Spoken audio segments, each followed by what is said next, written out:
1호점이 코로나를 겪고 나니까 대박이 났어요. 일 잘하는 매니저를 주축으로 2호점을 냈는데 뒤통수를 치네요. 영세업자, 자영업자가 보호를 받으시는 법이 좀 필요하긴 해요.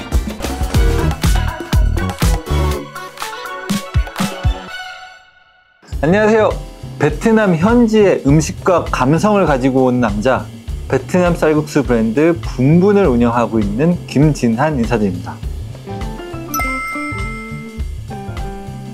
어느 정도 규모가 있는 음식점 프랜차이즈 브랜드 대표님으로서 혹시 지금의 최저임금이 얼마인지 정확히 알고 계시나요? 그럼요. 당연한 거 아니에요. 그래야지 장사하죠. 네. 현재 최저임금 제가 알기로는 1,030원이라고 알고 있고 2026년부터 1,350원으로 2% 정도 인상이 되었다고 알고 있습니다. 정확하게 알고 계시는데 최저임금이 많이 많아요. 이게 일을 하시는 분 입장으로서도 많이 많고 장사를 하시는 사장님들 입장으로도 되게 많이 많고 또 큰 브랜드를 운영하시는 분들한테도 많이 많은데 대표님이 생각하시는 이 최저임금은 어떻다고 생각하세요? 사실 저는 최저임금 인상에 대해서 반대하는 입장은 아니에요. 근데 그 기준을 어디에 두어야 할지에 대한 고민은 좀 해봐야 된다고 생각을 해요. 산업별로 혹은 근로자의 경력 유무로 차등 적용을 해야 되지 않나 싶어요. 어떤 얘기냐면 제가 10년 동안 장사를 하면서 얼마나 많은 20대 친구들하고 알바생들하고 일을 해봤겠어요. 근데 같은 20대라도 한 부리는 진짜 하나를 가르쳐주면 열을 하는 그 정도의 능력자 친구도 있는 반면에 어떤 부리는 하루 종일 핸드폰만 붙잡고 있는 친구들이 있고 하나를 가르쳐줘도 0.2인분도 못하는 친구들이 있어요. 이거는 단순하게 경력 유무로 인해서 발생하는 현상은 아니고 그 친구들의 의지, 일을 하려고 하는 의지에 따라 달려있는 것 같아요. 근데 고용주 입장에서는 이 두 친구들한테 같은 임금을 적용을 한다? 저는 사실 요거는 반대예요. 그 중에 최악은 일은 진짜 더럽게 못하면서 자기 권리만 주장하고 노동법만 빠삭한 친구들이 있어요. 이건 진짜 제가 경험했던 건데 저희 알바들 중에 첫날 첫 출근이었어요. 주말 알바로 뽑았고 심지어 저희 같은 경우에는 기본적으로 최저임금을 적용 안 하고 기본 11,000원 이상의 시급을 측정을 해서 알바생들을 쓴단 말이에요.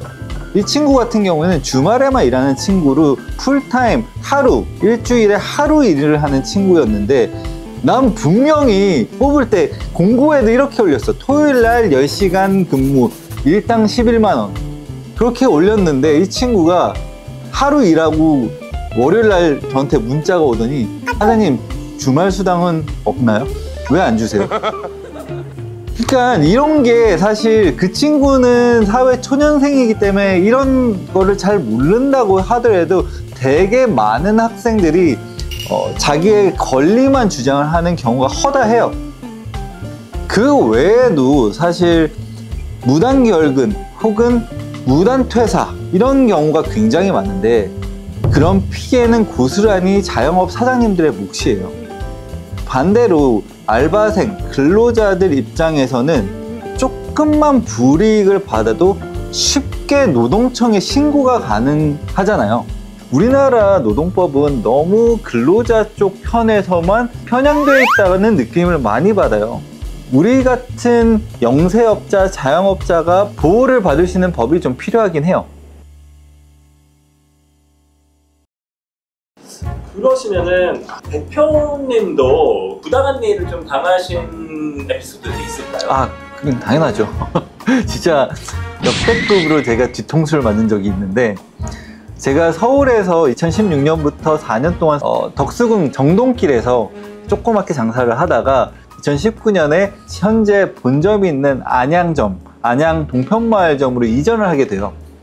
근데 처음에 코로나를 겪으면서 되게 힘들다가 이게 코로나를 이겨내니까 매출이 4천만 원이 아니라 5천만 원, 6천만 원, 7천만 원, 8천만 원까지 이게 찍히는 게 제 눈으로 보이는 거예요. 어쨌든 그렇게 8천만 원을 찍으니까 이 정도면 되겠다 싶어서 사업 확장을 결심을 하게 돼요. 직영 2호점을 차릴 때 저희의 레시피와 저희의 그 시스템을 잘 이해하는 친구가 필요해서 저희 본점에 있던 저랑 한 6개월 정도 같이 일을 하던 메인 셰프였던 친구를 2호점 점장으로 데려가게 됩니다. 근데 이 친구를 2호점 점장으로 앉혀놓은 게 저의 10년간의 장사 경력 중 가장 최악의 결정이었던 것 같아요. 일을 좀 잘하고 좀 빠릿빠릿하고 저랑 꽤 친해서 이 친구를 보내놨는데, 근데 한 달 정도 지나고 보니까 뭔가 제가 생각했던 것만큼 이 아웃컴이 안 나온 거예요. 장사는 어느 정도 입소문이 나면서 확 올라왔는데, 제가 중간에 브레이크 타임 때 가보면 정리가 안 돼 있는 상태에서 브레이크 타임이 시작도 전에 직원들끼리 배달 음식 시켜 먹고 커피도 늘 항상 먹고 있고, 저는 개인적으로 직원들한테 간식도 사주고 커피도 사주고 당연히 저의 재량이고 제가 그렇게 베푸는 거라고 생각을 했는데, 이 친구한테는 그게 너무 당연한 게 돼버리더라고요. 카드 내역을 보니까 커피값만 한 달 70만 원을 써버리는 거예요. 커피값만. 직원이 3명인가 4명밖에 없었거든요. 매일매일 커피를 사 먹은 거예요. 그리고 점심도 매일매일 자기들 먹고 싶은 배달 음식들을 항상 시켜 먹었던 거죠. 몇 번의 잔소리를 하니까 어느 순간부터 이 친구가 출근을 안 하게 되고, 같이 근무를 하던 직원들이 하나 둘씩 빠져나가기 시작했어요. 그 친구를 대신할 사람을 구하다가 결국에 사람을 못 구해서 아예 영업을 종료를 하게 됐어요. 근데 웃긴 거는 그 이후에 발생을 합니다. 저희 매장 본점과 거리가 그렇게 멀지 않는 상권에서 저희 분분의 레시피를 가지고 베트남 쌀국집을 창업을 했다는 얘기를 듣게 돼요. 그렇게 자신의 실수를 지적하는 사장과의 불화로 인해서 가게를 나갔으면 지가 알아서 살면 되지만 우리 레시피는 왜 들고 가냐고 도대체. 그대로 똑같이 플레이팅까지 똑같아. 진짜 제가 들어도 부당한 일들이 참 많이 일어났네요. 근데 이게 참 노동법도 그렇고 근로기준법도 그렇고 애매한 부분들이 많네요. 진짜 점주들을 위한 그런 법들이 없는 것 같긴 해요. 사실상 그래요.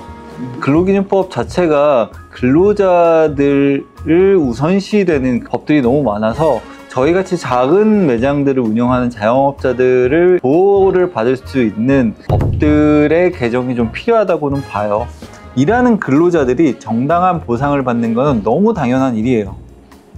동시에 수많은 소상공인, 자영업자들이 보호를 받을 수 있는 안정성이 보장이 되어야 시장은 살아나요.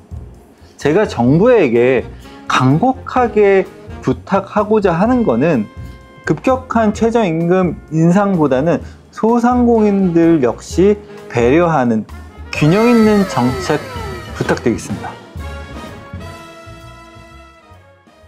이 영상을 보고 계시는 사장님들 요즘 너무 힘드실 거예요.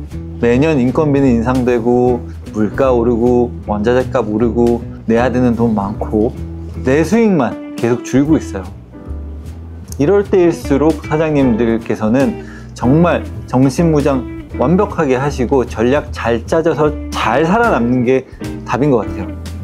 15평짜리 작은 쌀국수집에서 시작해서 현재 10개 이상의 가맹점을 운영을 하고 있는 분분 쌀국수 대표로서 제가 쌓은 노하우, 철학, 전략들을 아낌없이 풀어드릴게요. 지금 어려움을 겪고 계시는 사장님들, 그리고 고민이 있으신 사장님들은 편하게 댓글 한번 남겨주세요. 개인적으로 연락을 드리겠습니다. 여기까지 저는 베트남 음식과 그 감성을 전해드리는 분분 쌀국수 대표 김진한이었고요. 다음 주에는 더 흥미로운 주제를 가지고 다시 찾아뵙겠습니다. 감사합니다.